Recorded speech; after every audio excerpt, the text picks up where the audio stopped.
Hello friends, this is Himanshi and welcome to let's learn. तो आज हम बात करेंगे कि सीटेट या टेट एग्जाम है क्या और कैसे आप प्रिपेयर कर सकते हैं। बहुत सारे क्वेश्चंस रहते हैं इसके अराउंड जो हम डिस्कस करने वाले हैं। एग्जाम आए उससे पहले आप इन्फॉर्म्ड हो, आपको पता हो कि पढ़ना क्या है, क्यों लाखों लोग इसमें फॉर्म भरते हैं और क्यों लाखों लोग फेल भी होते हैं। मतलब सभी फेल नहीं होते, बट एक बड़ी परसेंटेज है जो फेल होती है, या मैं कहूँ 60-70% लोग अभी भी फेल ही होते हैं। तो समझते हैं, एक एलिजिबिलिटी टेस्ट है, क्यों शुरू हुआ, क्या जरूरत पड़ गई, कब से शुरू हुआ, पहले क्या पैटर्न था, अभी क्या पैटर्न है, या फिर अगर मैं बात करूं यहाँ आपका मोड क्या है एग्जाम का अभी, और कौन सा एग्जाम ज्यादा जरूरी है। सारे अलग अलग स्टेट के टेट एग्जाम क्लियर करें अगर टीचर बनना है, या फिर एक ही एग्जाम दें, कौन दे सकता है एग्जाम, प्रेपरेशन कैसे करनी है, इसके बाद क्या कर सकते हैं, और कब होगा एग्जाम, एक बड़ा क्वेश्चन, या अलग अलग टेट एग्जाम्स इस साल के कब होंगे। तो आते हैं, फटाफट से शुरू करते हैं कि सीटेट या टेट है क्या। अगर सीटेट की बात कर रहे हैं तो इसको हम केंद्रीय पात्रता परीक्षा कहते हैं, केंद्रीय शिक्षक पात्रता परीक्षा, यानी सेंट्रल टीचर्स एलिजिबिलिटी टेस्ट। और अगर हम बात करते हैं टेट्स की, यानी एसटेट भी कह देते हैं, यानी टीचर एलिजिबिलिटी टेस्ट। शिक्षा जो है कॉन्करेंट लिस्ट में है, जो एजुकेशन है हमारी वो समवर्ती सूची में है, जिसमें सेंटर और स्टेट दोनों का अधिकार होता है। तो अगर हम बात करते हैं तो दो तरह के एग्जाम टेट के होते हैं। एक सेंट्रल का एग्जाम है जो पूरे देश में लगभग हर एक स्टेट में लागू हो जाएगा कि अगर आपने सिर्फ सीटेट किया हुआ है तो आप देश भर में शिक्षक बनने के लिए एलिजिबल हो जाते हैं। अगर हम बात करते हैं टेट की या एसटेट की, स्टेट टेट एग्जाम की, तो ये क्या है भाई, अलग अलग राज्य हैं, चाहे वो उत्तर प्रदेश हो, चाहे वो आपका बिहार हो, चाहे वो उड़ीसा हो, चाहे वो अलग अलग आपके जो स्टेट्स हैं उनके लिए भी अलग से एग्जाम होता है, चाहे वो तमिलनाडु हो, है ना।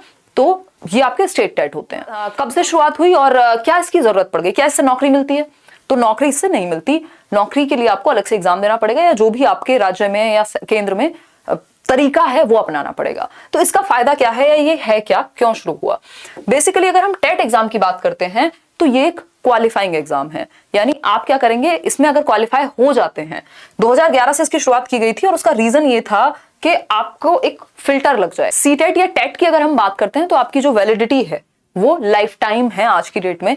देश भर में अगर आपने एक बार एग्जाम दिया तो आप जीवन भर के लिए आपको दोबारा टेट देने की जरूरत नहीं है। और उसमें भी अगर आपने सीटेट क्लियर कर लिया तो लगभग हर एक स्टेट में सीटेट मान्य हो जाता है, आपको अलग अलग स्टेट का टेट एग्जाम क्लियर करने की जरूरत नहीं है। सीटेट आपकी जो भी केंद्र की जितनी भी भर्ती हैं, चाहे वो केंद्रीय विद्यालय हो, चाहे दिल्ली में जो जॉब्स होती हैं टीचिंग की, और स्टेट की अगर हम बात करते हैं तो मान लीजिए उत्तर प्रदेश में कोई भर्ती निकली है तो वहां का यूपी टेट आपने किया हुआ हो। तो कुल मिला के अगर सीटेट की वेटेज या इंपॉर्टेंस यहाँ ज्यादा है, क्योंकि अगर सीटेट आपने किया है तो लगभग हर एक राज्य सेंट्रल टीचर्स एलिजिबिलिटी टेस्ट को मानता है। ठीक, समझते हैं कौन लोग इसको दे सकते हैं, क्या कहानी है। सीटेट और स्टेट टेट की अगर हम बात करें तो इसको क्लियर करके आप किन टीचिंग पोस्ट के लिए एलिजिबल होते हैं ये समझना जरूरी है। तो सीटेट की जब हम बात करते हैं तो हम कहते हैं कि ये लेवल 1 और लेवल 2, या कोई भी टेट जो है वो लेवल 1 और लेवल 2 के लिए होता है। लेवल 1 और लेवल 2 क्या है, यानी पेपर 1 और पेपर 2 क्या है? बेसिकली अगर आपको प्राइमरी शिक्षक बनना है या शिक्षिका बनना है, पीआरटी जिसको हम कहते हैं, तो आपको लेवल 1 देना होगा। अगर आपको ट्रेन्ड ग्रेजुएट टीचर यानी टीजीटी बनना है तो आपको लेवल 2 देना होगा, यानी आपको 1 से 5 तक के लिए टीचर बनना है, क्लास 1 to 5 तो प्राइमरी टीचर लेवल 1, और लेवल 2 आपको टीजीटी यानी 6th to 8th तक जाना है तो आप बेसिकली टीजीटी का एग्जाम देंगे। तो लेवल 1 लेवल 2 आप दोनों भी दे सकते हैं, अगर आपने जो भी एलिजिबिलिटी है उस पर भी चर्चा करने वाले हैं। तो समझते हैं, लेक्चरर जो 11th-12th की पोस्ट होती है अभी वहां टेट एग्जाम की जरूरत नहीं होती, और लेवल 1 लेवल 2 के लिए ही ये है। देखेंगे एक बार फटाफट से एग्जाम कब से शुरू हुआ। तो एग्जाम शुरू हुआ आपका 2011 से, 2011 से आपके ये टेट एग्जाम शुरू हुए, चाहे वो सीटेट हो या बाकी स्टेट में होने वाले टेट एग्जाम हो। क्यों शुरू हुए, जरूरत क्या पड़ गई? जरूरत पड़ी एक फिल्टर की, कि भाई हो सकता है इधर उधर से आपने कोई डिग्री की, डिप्लोमा किया टीचिंग का या जैसे भी किया, और आपने ध्यान से नहीं किया उसको, तो आप कितने ट्रेंड हैं, आपको उस डिप्लोमा या डिग्री की कितनी नॉलेज है, वो फिल्टर लगाना आवश्यक हो गया। कि एक फिल्टर से क्या होगा, मान लीजिए 10 लाख लोग, 20 लाख लोग एग्जाम दे रहे हैं किसी टेट में, तो आप बेसिकली बेसिक नॉलेज आपको पेडागोजी की है कि नहीं है, यही इसमें चेक किया जाता है कि आपको पढ़ाना आता है कि नहीं आता, बेसिक समझ है कि नहीं है। तो ये फिल्टर के लिए है, जिसके बाद इससे कोई नौकरी नहीं मिलती। बट ये अगर आपने क्वालिफाई कर लिया, ज्यादातर ये एग्जाम्स क्वालिफाइंग है, इनमें कोई बहुत ज्यादा कंपटीशन नहीं है, बट हम कह सकते हैं कि ये क्वालिफाइंग है जिसमें बहुत ज्यादा लोग फेल होते हैं। फिर भी मान लीजिए अगर 150 नंबर का पेपर है तो अगर आप 90 नंबर ला रहे हैं तो आप क्वालिफाइड हैं, आपके पास सर्टिफिकेट होगा, आप उसको प्राइवेट स्कूल में यूज कीजिए, आप उसको गवर्नमेंट स्कूल में यूज कीजिए, बेसिकली गवर्नमेंट एग्जाम देने के लिए वो आपके हाथ में है। ठीक, तो जरूरत पड़ी इसलिए कि फिल्टर या हमारे पास ज्यादा बेहतर शिक्षक हों या ज्यादा बेहतर शिक्षिकाएं हों, एक तरह से टीचर्स हमारे थोड़े और ट्रेंड या बेहतर निकल करके आए, क्रीम हमारे हाथ में आ जाए, और जो भी ऐसे लोग हैं जो योग्य नहीं, वो पहले ही छट जाएं टेट एग्जाम में ही। और कुल मिलाकर के अगर प्राइवेट स्कूल की भी हम बात कर रहे हैं तो हमारे पास अगर टेट क्वालिफाइड टीचर्स हैं तो हम मानेंगे कि वो उन्होंने थोड़ी पढ़ाई ज्यादा अच्छे से की होगी या फिर वो ज्यादा समझते हैं टीचिंग प्रोफेशन को। तो ये फिल्टर का काम करता है एक तरह से। 2011 से शुरुआत हुई, चाहे वो सीटेट हो चाहे वो आपका अलग अलग स्टेट के टेट एग्जाम्स हो। चलिए आगे करते हैं बात। नेक्स्ट क्वेश्चन आता है पैटर्न क्या है। नेक्स्ट एक क्वेश्चन आता है कि पैटर्न क्या है। पहले ये एग्जाम जो होता था, मान लीजिए सीटेट की हम बात कर रहे हैं, तो 1.5 घंटे का पेपर होता था शुरुआत में, 1.5 आवर, जो कि अपने आप में मुश्किल था। 1-2% रिजल्ट, 5% रिजल्ट, इस तरह का रिजल्ट था। और ये 150 नंबर का पेपर होता था और इसमें अलग अलग सब्जेक्ट्स आपके आते थे। बट ये पैटर्न 2012-13 के आसपास आते आते चेंज हुआ और ज्यादातर जो टेट एग्जाम्स हैं वो 2.5 घंटे के एग्जाम्स हैं आज की डेट में, यानी 2.5 आवर्स। नेगेटिव मार्किंग इनमें होती नहीं है, या चाहे वो सीटेट हो चाहे वो टेट हो। सीटेट की बात करेंगे स्पेसिफिकली तो 2.5 घंटे का पेपर है, यानी 150 मिनट है और 150 ही क्वेश्चंस हैं। 150 ही क्वेश्चंस हैं, यानी एमसीक्यू बेस्ड बहुविकल्पीय प्रश्न आपके सामने आते हैं। No negative marking, negative marking आपकी होती नहीं है। ऐसा नहीं होगा कि आपके नंबर कटें अगर क्वेश्चन आपने गलत किया है तो। ठीक, अलग अलग सब्जेक्ट होते हैं, जैसे कि अगर हम बात कर रहे हैं सीटेट की तो मैथ्स है, मैथ्स में भी 15 नंबर की पेडागोजी, 15 नंबर का आपका सब्जेक्ट आएगा। फिर ईवीएस है, हिंदी है, इंग्लिश है, सीडीपी यानी बाल विकास है। ये 5 सब्जेक्ट होते हैं पेपर 1 में और 4 सब्जेक्ट होते हैं पेपर 2 के अंदर। क्या पढ़े सबसे ज्यादा जरूरी है? एनसीईआरटी पढ़ना। चलिए ये बात हुई किसकी? पैटर्न की। कि 2.5 घंटे का पेपर, देश भर में ज्यादातर टेट एग्जाम्स में ये चीज फॉलो होती है। 150 minute, 150 question, no negative marking. अभी अगर हम बात करते हैं तो मोड क्या है एग्जाम का, तो एग्जाम का मोड है ऑनलाइन। अगर हम सीटेट की बात करें तो सीटेट पहला टेट एग्जाम है एक तरह से जो ऑनलाइन हुआ है। अगर हम बात करें सीटेट 2021 की तो ये ऑनलाइन एग्जाम कंडक्ट हुआ दिसंबर 2021 और जनवरी 2022 के अंदर। ये आपको पेपर्स जो है वो वेबसाइट पे मिल जाएंगे सीटेट की, ctet.nic.in, मैं आपको डिस्क्रिप्शन बॉक्स में दे दूंगी। तो अभी ऑनलाइन है मोड, यानी आप कंप्यूटर पर बैठ करके पेपर दे करके आएंगे 150 नंबर का, जिसमें नेगेटिव मार्किंग नहीं होती। अगर हम बात करते हैं बाकी एग्जाम्स की, ये है सिर्फ सीटेट के लिए। अभी बाकी अदर स्टेट्स में अगर हम देखते हैं, चाहे वो यूपी टेट हो, है ना, चाहे वो फिर तमिलनाडु टेट हो, चाहे फिर अगर हम बात करते हैं किसकी, अदर स्टेट्स की, जैसे वो बीएस टेट हो सकता है ना, एच टेट हो सकता है, रीट हो सकता है। ठीक, तो अगर हम बात करें यहाँ तो ये सारे एग्जाम्स अभी भी ऑफलाइन हैं, यानी आप ओएमआर शीट भरते हैं और ऑफलाइन पेपर दे करके आते हैं। बट ऑनलाइन क्या हो गया? सीटेट हो गया ऑनलाइन। ठीक है, सिलेबस में कोई खास परिवर्तन हुआ नहीं है, बट ऑनलाइन हो गया पेपर। ठीक, तो हमें आगे ऑनलाइन की ही तैयारी करनी है फ्यूचर में। बाकी एग्जाम्स अभी ऑफलाइन है सीटेट को छोड़ करके। सीटेट हमारा ऑनलाइन है, राइट। चलिए ये हुई बात मोड की। अब दे कौन सकता है? कई लोगों को लगता है यार मैंने एमए किया है, बीए किया है, 12th किया है, क्या मैं भी सीटेट दे सकता हूँ? सीटीईटी जिसको हम कह रहे हैं, टेट एग्जाम। देखिए टेट एग्जाम कोई भी नहीं दे सकता। ऐसा नहीं हो सकता कि आपने कोई भी अपनी एकेडमिक्स की पढ़ाई की हो। एकेडमिक्स क्या है? एकेडमिक्स आपका 10th 12th हो सकता है, ग्रेजुएशन हो सकती है, पोस्ट ग्रेजुएशन हो सकती है। तो आप अपनी एमए, बीए, 10th 12th ये सब करके टेट नहीं दे सकते। क्यों? क्योंकि ये टीचर्स एलिजिबिलिटी टेस्ट है। अगर आपने कोई प्रोफेशनल ट्रेनिंग नहीं ली हुई टीचिंग की तो आप टेट नहीं दे सकते।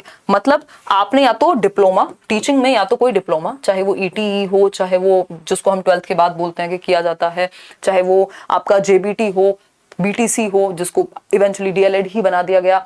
और अगर हम बात कर रहे हैं अलग अलग स्टेट में अलग अलग डिप्लोमा होते हैं टीचिंग को लेकर के, तो या तो आपने डिप्लोमा किया होगा तो आप लेवल 1 के लिए प्राइमरी टीचर के लिए एलिजिबल होंगे, सीटेट दे पाएंगे, या फिर आपके पास डिग्री हो। अब डिग्री क्या है? बीएड हो सकती है, बीएलएड हो सकती है, बीए बीएड, इस तरह के भी कुछ इंटीग्रेटेड कोर्सेज होते हैं। उसके बाद आप ये दे पाएंगे एग्जाम, या उसके सेकेंड ईयर में जो भी आपका डिप्लोमा या डिग्री का सेकेंड ईयर होगा या फाइनल ईयर होगा। अगर मैं कहूँ सेकंड ईयर भी कहना गलत होगा, क्योंकि कई कोर्स हैं जो 4 साल के हैं। जो भी फाइनल ईयर है आपका, वहां आप अपीयरिंग में अप्लाई कर सकते हैं, उसके बाद भी दे सकते हैं। तो बिना प्रोफेशनल डिग्री या डिप्लोमा के आप सीटेट नहीं दे सकते। आपके पास या तो एक डिग्री या डिप्लोमा टीचिंग का होना चाहिए। आप डायरेक्ट निकल करके अपने मास्टर्स से, या फिर अगर हम बात कर रहे हैं ग्रेजुएशन से या 12th से, सीटेट नहीं दे सकते। सीटेट के लिए आपका डिप्लोमा डिग्री करना जरूरी है, यानी बीएड या बीएलएड या फिर कोई भी ट्रेनिंग आपने की हो, डीएलएड किया हो, डिप्लोमा इन एलिमेंट्री एजुकेशन बोलते हैं। मतलब आपकी ट्रेनिंग होना जरूरी है, उसके बाद ही आप टेट देने के लिए एलिजिबल होते हैं। आगे बढ़ते हैं, कैसे आप प्रिपेयर करें? तो सबसे बेहतर तरीका तो ये है कि आप एनसीईआरटीज पढ़ें। जो बुक्स हैं आपकी एनसीईआरटीज जो स्कूल में चलती हैं, उनकी समरी पढ़ें, उनको प्रॉपर एक एक बुक पढ़ लीजिए, 6th 7th 8th तक की ही बुक्स आती हैं अगर हम दोनों ही लेवल को मिला लें तो। 1st to 5 की बुक काम की होंगी पेपर 1 के लिए और 6th to 8th की काम की होंगी बुक्स पेपर 2 के लिए। एनसीईआरटीज हो गई या एससीईआरटीज बोलते हैं कि अलग अलग स्टेट का, मान लीजिए आप सीटेट नहीं दे रहे हैं, आप दे रहे हैं यूपी टेट का एग्जाम, तो आपने यूपी में जो स्कूल्स में बुक चलती है उनको state council of educational research training बोलते हैं। मतलब एससीईआरटीज यानी उस स्टेट में जो किताबें चलती हैं वो आप पढ़ें। मतलब जो स्कूल में जिनको आप पढ़ाने जा रहे हैं, चाहे वो 1st to 5th का पेपर दे रहे हैं अगर लेवल 1 तो वो पढ़िए, अगर सीटेट के लिए जा रहे हैं, अगर किसी स्टेट में जो किताबें चलती हैं उस पेपर के लिए जा रहे हैं तो उस स्टेट की किताबें पढ़ के जाइए, सिंपली जाकर के ले लीजिए, या ऑनलाइन वेबसाइट्स पे भी एनसीईआरटीज आपकी फ्री में उपलब्ध होती हैं। ठीक है, इतनी बात क्लियर है। बिना एनसीईआरटीज की दिक्कत होगी आपको, इससे आपको पेडागोजी भी समझ में आ जाएगी कि कैसे सिखाएंगे। तो सबसे की पॉइंट तो यही रहेगा। दूसरा एक की पॉइंट इस चीज में रहता है पेडागोजी। जब भी आप टेट एग्जाम की बात करेंगे, पेडागोजी यानी चाइल्ड डेवलपमेंट कह लीजिए, बाल विकास एवं शिक्षण शास्त्र, ये आपका सब्जेक्ट बहुत अच्छे से तैयार होना चाहिए। इसके लिए आप मेरे मैराथन सेशंस देख सकते हैं यूट्यूब पे ही फ्री में। स्ट्रेटजी वीडियोस मैंने अलग अलग टेट पे बनाई हुई हैं। प्रीवियस ईयर पेपर आप देख सकते हैं, है ना। ये NCERTs plus SCERTs plus previous year questions जो आपको किसी भी की भी, या तो आप कोई भी बुक ले लीजिए या फिर आप क्या कर लीजिए, कोई भी वेबसाइट से डाउनलोड कर लीजिए, जो भी सीटेट या किसी भी स्टेट टेट की वेबसाइट है। ये पेडागोजी आपको तैयार करनी पड़ेगी, जिसको child development and pedagogy CDP कहते हैं। ठीक है, इतनी बात होपफुली आपको क्लियर हो गई होगी कि बेसिक अगर आपको आज से तैयारी शुरू करनी है, एनसीईआरटीज हम पढ़ेंगे, पुराने पेपर करेंगे और एटलीस्ट 5 साल के पुराने कर लीजिए। ऐसा नहीं है कि अब आप 2011 से लेके बैठे, काफी पैटर्न में चेंज आ गया है, वो काम के नहीं है। और ऑनलाइन जो एग्जाम हुए हैं वो तो रिसेंट वाले तो देखने ही होते हैं, बहुत क्वेश्चन रिपीट होते हैं लगभग हर टेट एग्जाम में। तो पेडागोजी हमें अच्छी करनी है, एनसीईआरटीज पढ़नी है अलग अलग सब्जेक्ट की, और प्रीवियस ईयर क्वेश्चंस करने हैं। ठीक है, इतनी बात, कोई दिक्कत इस बात को समझने में नहीं होनी चाहिए। जब आप टेट क्वालिफाई कर लें, किसी भी टेट में मान लीजिए 150 नंबर का पेपर है, ज्यादातर टेट एग्जाम्स 150 मार्क्स के हैं, इसमें से अगर आप 90 मार्क्स ले आते हैं तो उसके बाद आप हो गए क्वालिफाइड। मतलब आपका टिक लग गया कि आपने क्या कर लिया, ये पेपर पास कर लिया, अब आपको ये दोबारा जीवन में देने की जरूरत नहीं है। स्कोर उतना ज्यादा कुछ खास मैटर करता नहीं है, या कहीं भी नहीं करता। प्राइवेट स्कूल में एक बार को कर सकता है, गवर्नमेंट एग्जाम के लिए नहीं करता।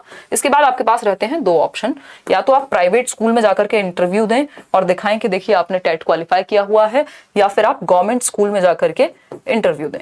ठीक है, अब बीच का रास्ता ये हो सकता है कि प्राइवेट या फिर एडेड भी कुछ स्कूल्स होते हैं जो गवर्नमेंट में, प्राइवेट हो गए, एडेड हो गए, गवर्नमेंट प्लस प्राइवेट जिनको हम एडेड कह रहे हैं। और इसमें के साथ साथ कॉन्ट्रेक्चुअल जॉब्स भी निकलती हैं, चाहे वो केंद्रीय विद्यालय हो, चाहे वो दिल्ली गवर्नमेंट के स्कूल्स हो, वहां पे कॉन्ट्रैक्ट में वैकेंसीज निकलती हैं, जहां पे आपका टेट वगैरह या पूरी परसेंटेज लगाई जाएगी, तब आपको नौकरी मिलेगी। तो आपने अगर टेट क्वालिफाई कर लिया है तो नौकरी तो इससे नहीं मिलेगी, बट बिना इसके नौकरी भी नहीं मिलेगी। तो कई लोगों को लगता है कि क्या करें, टेट कर चुके हैं, सीटेट कर चुके हैं, सब क्वालिफाइड हैं, बट जॉब नहीं है। बट अगर आपका ये क्वालिफाइड नहीं होगा, अगर आप क्वालिफाइड नहीं कर पाए होंगे, तो जब भी पेपर आएगा गवर्नमेंट में भी, नौकरी उसके बिना नहीं मिलेगी। प्राइवेट में कुछ जगह पे मिल सकती है, बट धीरे धीरे गवर्नमेंट उस तरफ जा रही है कि बिना टेट के किसी को नौकरी ना मिले, कोई भी शिक्षक या शिक्षिका ना बने। तो प्राइवेट स्कूल में आप अप्लाई करेंगे, वहां आपका इंटरव्यू होगा, या जो भी उनकी सिलेक्शन प्रोसेस है वो चीज आपके काम आएगी। अगर आपका अच्छा स्कोर है, स्कोर बढ़ाने के लिए आप मल्टीपल टाइम एग्जाम दे सकते हैं, और ऐसा नहीं है कि आप किसी बार फेल हो जाते हैं तो जिस भी एग्जाम को आप लगाना चाह रहे हैं, जो भी आपका हाईएस्ट स्कोर रहा हो, वो सर्टिफिकेट आप लगा सकते हैं। ऑनलाइन सर्टिफिकेट आता है। गवर्नमेंट स्कूल की अगर हम बात करें तो गवर्नमेंट स्कूल के लिए अलग अलग एजेंसीज हैं, चाहे वो केंद्रीय विद्यालय हो, चाहे वो Delhi subordinate services selection board हो, चाहे वो सुपर टेट जो यूपी गवर्नमेंट निकालती है वैकेंसी, अलग अलग स्टेट में वैकेंसीज निकलती रहती हैं, और चाहे वो नवोदय विद्यालय हों, चाहे वो एटॉमिक एनर्जी के स्कूल्स हों, चंडीगढ़ गवर्नमेंट के स्कूल्स हों, तो अलग अलग जगह पे गवर्नमेंट वैकेंसी निकालती है। आपको वो पेपर देना होता है। अगर पेपर के बाद इंटरव्यू है तो वो इंटरव्यू आप देंगे, नहीं तो कई जगह पे या ज्यादातर जगह पे आप एक पेपर देंगे, उसमें आप मेरिट में अगर आ जाते हैं तो आप क्या हो जाएंगे, बेसिकली आपको जॉब मिल जाएगी। तो ये तरीका है किसके बाद, सीटेट या टेट के बाद। तो होपफुली आपको ये वीडियो ने हेल्प की होगी पूरी कहानी समझने में कि ये टेट और सीटेट है क्या और किस तरह से आपको हेल्प करेगा। एक सीढ़ी है बेसिकली, अगर हम सीटेट और टेट की बात करें तो एक सीढ़ी है आपकी जॉब तक पहुंचने की, बिना इसके हो नहीं पाएगा, है ना। अगर हम टेट या सीटेट की बात करें तो स्टेयर्स हैं जो आपको लेनी ही पड़ेंगी, जिसको क्वालिफाई आपको करना ही होगा। और इसकी जो समझ है टेट और सीटेट में जो आपने पढ़ा होगा, वो जॉब वाले एग्जाम में भी आपको हेल्प करेगी फॉर श्योर। कब होगा एग्जाम, तो सेकेंड हाफ में अब हम कह सकते हैं, यानी जुलाई से दिसंबर के बीच में हमें कुछ एग्जाम्स देखने को मिलेंगे, चाहे वो यूपी टेट का अनाउंसमेंट हो, चाहे वो सीटेट का अनाउंसमेंट हो, है ना, चाहे वो बाकी एग्जाम्स का अनाउंसमेंट हो, तो एस्टेट हो, इन सब की आप तैयारी अपनी शुरू कीजिए। और साल के अंत में चाहे वो दिसंबर हो, जनवरी हो, नवंबर से शुरू हो जाते हैं बहुत सारे एग्जाम और होते ही हैं। पहले सीटेट साल में 2 बार होता था, अभी एक ही बार हो रहा है, यही हालत है यूपी टेट की। तो जब भी मौका मिले उसको क्वालिफाई करके रख लीजिए। तो होपफुली आपको ये वीडियो पसंद आया होगा। वीडियो पसंद आया हो तो लाइक शेयर सब्सक्राइब कर दीजिएगा। कमेंट सेक्शन में कोई भी इसके अलावा डाउट रह गया हो तो आप कमेंट सेक्शन में पूछ सकते हैं। थैंक यू सो मच, आज के लिए इतना ही।